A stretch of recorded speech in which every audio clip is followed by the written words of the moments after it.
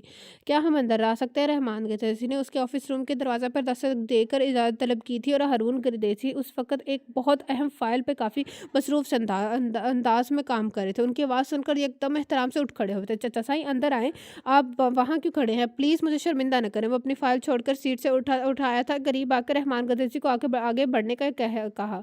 رشتے اور عمر کے لحاظ سے وہ اس کے تایا ابا تھے، لیکن وہ ہمیشہ ان کا چچا سائیں کہہ کر بلاتا تھا۔ بیٹھے چچا سائیں، آپ آج مجھ سے ملنے کا خیال کیسے آیا؟ وہ صوفے کی سمت اشارہ کرتے ہوئے کافی دلچسپی سے پوچھ رہا تھا۔ ہارون گدیسی، نہ تم معصوم بچے ہو نہ ہم، 1 ماہ سے گھر پہ تمہارا انتظار کر رہے ہیں، مگر تم روز آج اور کل پہ ٹالے جا رہے تو ہم نے آخر آنا ہی تھا، کیونکہ تم سے کام نہیں ہمیں تھا، تمہیں تو نہیں۔ وہ ہارون جو پر چوٹ کرتے ہوئے بولے تھے، وہ سچ مچ شرمندہ ہو کے رہ گیا تھا۔ آئی ایم سوری چچا سائی، ایسی تو کوئی بات نہیں، وہ دراصل یہاں کام ہی کچھ اتنا زیادہ تھا کہ گاؤں جانے کا ٹائم ہی نہیں ملا۔ انشاءاللہ 4-5 روز تک چکر لگاؤں گا، اس نے وضاحت پیش کی تھی۔ اب تمہیں چکر لگانے کی کیا ضرورت ہے؟ اب ہم جو یہاں آ گئے ہیں وہ دلچسپی سے بول رہے تھے۔ یہ بھی ٹھیک کہہ رہے ہیں آپ، اور سنائیں بڑی اماں اور باقی سب کیسے ہیں؟ رابعہ پھپھو سے ملاقات ہوئی آپ کی؟ اس نے سب کی خیریت پوچھی، اور حالانکہ روز حویلی فون کر کے گاؤں کی خیر خبر لیتا رہتا تھا۔ سب سے ملاقات ہو جائے گی، پہلے تم سے تو ہو جائے۔ اور بڑی اماں کو تو تمہیں پتہ ہے انہیں آج کل کیا روگ لگا ہوا ہے۔ رحمان گدیسی کی یہ بہت اچھی عادت تھی کہ وہ بڑی سے بڑی بات بھی بہت ریلیکس انداز میں کہہ جاتے تھے، اور بہت ہی نرمی سے بات منوا بھی لیتے تھے، اور انہیں اپنا یہ اکلوتا بھتیجا اپنے بیٹے کی طرح عزیز تھا، اور اسے ایک باپ کی طرح ہی چاہتے تھے۔ ہارون بڑی اماں کے متعلق سن کر چپ سا ہو گیا تھا، کیونکہ وہ ان کے لیے کچھ نہیں کر سکتا تھا۔ ان کی منت بہت کڑی منت تھی۔ کیا سوچ رہے ہو تم؟ کچھ نہیں چچا سائیں، کچھ تو سوچا ہے تم نے؟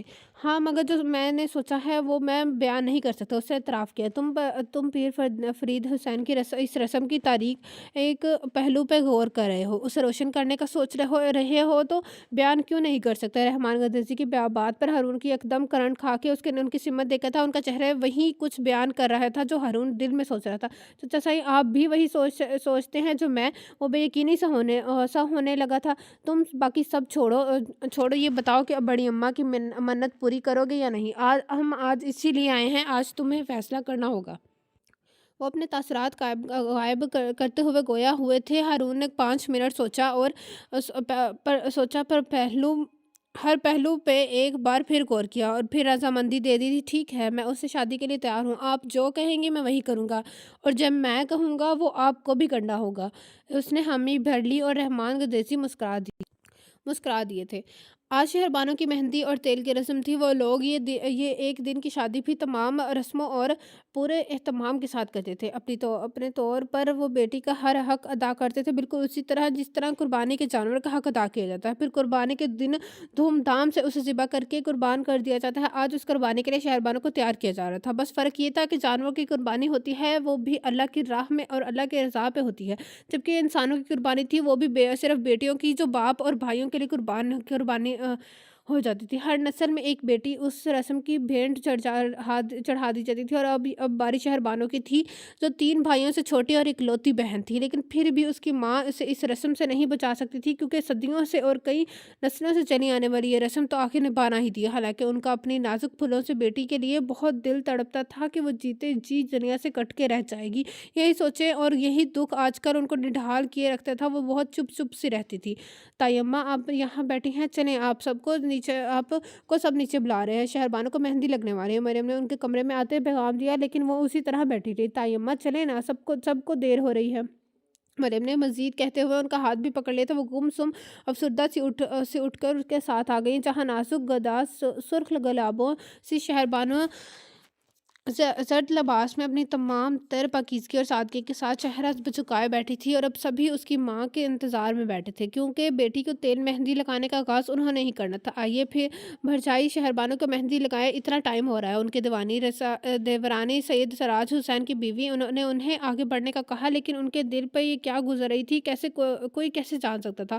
ان کا بس چلتا تو یہ رسم ہمیشہ ہمیشہ کے لیے ختم کر دیتی، مگر بس چلتا تب نہ۔ انہوں نے آگے بڑھ کر کھڑے کھڑے بیٹی کو مہندی اور تیل لگایا اور پلٹ کر واپس چلے گئی۔